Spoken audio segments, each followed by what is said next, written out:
ஒரு ஸ்க்ரீன்ல தெரியிற இந்த டோர்னமெண்ட் பார்த்தீங்கன்னா, சாதாரண டோர்னமெண்ட் கிடையாது. இது ஒரு ஃபிடே ரேட்டட் டோர்னமெண்ட். அப்டின்னா என்னன்னா, இந்த ரேட்டட் பிளேயர்ஸ் ஆடுறாங்க. அவங்க ரேட்டட் ஆகுறாங்க. அது இந்த டோர்னமெண்ட் மூலமா தான் ஆவாங்க. இந்த டோர்னமெண்ட் விளையாடுறனால தான் அவங்க ரேட்டட் பிளேயரா ஆகுறாங்க. ஸோ அதே மாரி வந்து உங்களுக்கு யாராவது ஆசை இருந்துச்சு, நான் ரேட்டட் பிளேயர் ஆகணும்னு நெனச்சீங்கன்னா, இந்த டோர்னமெண்ட் மறக்காம போங்க. இந்த வீடியோ பார்த்துட்டு போயிட்டு ஏதாவது பிரைஸ் ஜெயிச்சீங்கன்னா, மறக்காம அத கமெண்ட் பண்ணுங்க. அப்புறம் இந்த டோர்னமெண்ட் வந்து பார்த்தீங்கன்னா, இது வந்து ஒரு ஸ்டாண்டர்ட் கேம். அதாவது வந்து ஒரு கேம் வந்து 30 மினிட்ஸ் + 30 செகண்ட்ஸ் இன்கிரிமெண்ட் இருக்கும் உங்களுக்கு வந்து.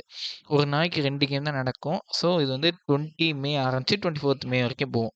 ஆனா உங்களுக்கு இதோட புக்கிங் வந்து லாஸ்ட் டேட் எப்பன்னு பார்த்தீங்கன்னா, 18த் மேக்கு நீங்க புக் பண்ணா தான் உண்டு. அண்ட் அண்ட் பார்த்தீங்கன்னா, இதோட ஃபீஸ் வந்து 2500 உங்களுக்கு வரும். மீதிபடி மத்த டீட்டெயில்ஸ் பார்த்தோம்னா, இதுதான் பிரைஸ். என்னென்ன நீங்க பண்ணீங்கன்னா வின் பண்ணீங்கன்னா என்னென்ன கிடைக்கும்னு போட்டிருக்காங்க. அண்ட் இவங்க கான்டாக்ட் பண்ணிக்கோங்க. இன்னொரு டோர்னமெண்ட்டும் இருக்கு. இன்னொரு டோர்னமெண்ட் அதுவுமே வந்து பார்த்தீங்கன்னா, ஃபிடே ரேட்டட் டோர்னமெண்ட் தான். FIDE rated tournament. ஆனா பட் இது வந்து என்னன்னா ரேபிட் மீன்ஸ் உங்களுக்கு வந்து ஒரு 10 மினிட்ஸ் + 5 செகண்ட்ஸ் இன்கிரிமெண்ட் கிடைக்கும். 5 செகண்ட் இன்கிரிமெண்ட் கிடைக்கும். அண்ட் இதோட பிரைஸஸ் இது எல்லாமே. அண்ட் இதுவுமே பார்த்தீங்கன்னா, ஒரு நாள் தான். ஆனா இது ஒரு நாள் தான் நடக்கும். இது வந்து சண்டே 24த் மே அண்ட் ஃபீஸ் வந்து பார்த்தீங்கன்னா, 1500.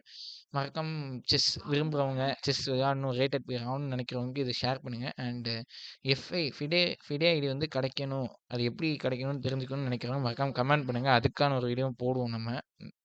அண்ட் மறக்காம ஷேர் பண்ணி சப்ஸ்கிரைப் பண்ணுங்க, லைக் பண்ணுங்க. அடுத்த வீடியோல சந்திப்போம்.